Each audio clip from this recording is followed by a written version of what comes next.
चाहते हो, कहाँ जा रहे हो? হ্যাঁ हम लोग बोलना चाहते हैं बोलो বলো বলো। মানুষ ন্যাশনাল সেই পার্কে গিয়ে তুমি কি করতে চাইছো?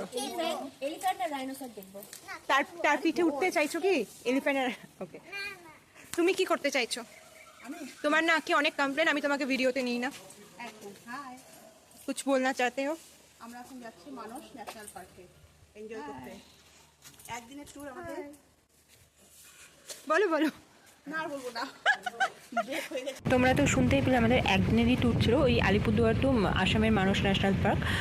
সত্যি বলছি, এই একটা গাড়ি করে সবাই মিলে চাপাচাপি করে বসে যে যাওয়ার যে কি মজা, আর কত রকম টপিকে যে ডিসকাশন হয়, সত্যি এটা খুব সুন্দর। এটা কি করবা যাবো? ভালো লাগে। আসলে একটু কথা না বলতে হয়। তাই বলে আমরা জায়গা থেকে সময় যখন সেল ট্যাক্স ছিল না, শেষ ছিল না, সব এখান থেকেই করতে হবে, সেল ট্যাক্স কেটে।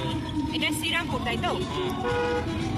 যেহেতু মর্নিং আমরা ব্রেকফাস্টে না করে বেরিয়েছিলাম, তো রাস্তা থেকে থেমে এরকম একটা রেস্টুরেন্ট টাইপের দোকান থেকে কেউ পরোটা, কেউ ম্যাগি খেয়েছিল। আমি আর আমার পৃথিবীর সব কিছু একদিকে, পরোটা বা লুচি আরেক দিকে। তো আমি পরোটা, তার সাথে একটা ছানার পায়েস খেয়েছিলাম। আর এই যে এই রিভারটা দেখতে পাচ্ছ, এটা ছিল বেকি রিভার, এরপরেই ছিল বরপেটা। আরে বরপেটা, ওরকে পিঠা। হ্যাঁ। রাস্তা আমাদের অসাধারণ। হ্যাঁ, এখানে তো জানাস মানুষ সেই মতো ট্রেনে করে আসবে। ট্রেন বললাম, ট্রেনে আসলেও আপনি এই রাস্তা পাই দিয়ে হবে। ভাঙা তো এত পাবো না না। আরে কোথায়? বরপেটা নামতে হবে। বড় নামে এই রাস্তা ঢুকতে হবে। আপনারা ট্রেন যেখানেই আসুন, এই রাস্তা আপনাদেরকে ক্রস করতে হবে। হেলিকপ্টারে যদি নিয়ে নেন তাহলে আপনার চালা লাগবে না। হেলিকপ্টার মানুষের জন্য এই রাস্তা একদম চলমান নয়। এই দেখতে পাচ্ছেন সমানে কন্টিনিউয়াসলি চলে যাচ্ছে, এটা কি ইচ্ছাকৃত না, এই রাস্তা আমাদের চলে যাচ্ছে ট্রেন, বাস, এই নদীতে উঠে কার যেটা করেই নদীতে যান, হয়। এই রাস্তার সম্মুখীন আপনাকে হতেই হবে।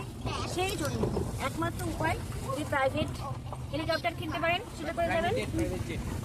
রাস্তাটা সত্যিই খুব খারাপ ছিল। আমরা ফ্রিতে অনেক রাইডসে এনজয় করে নিয়েছি গাড়ির ভেতরে থেকে।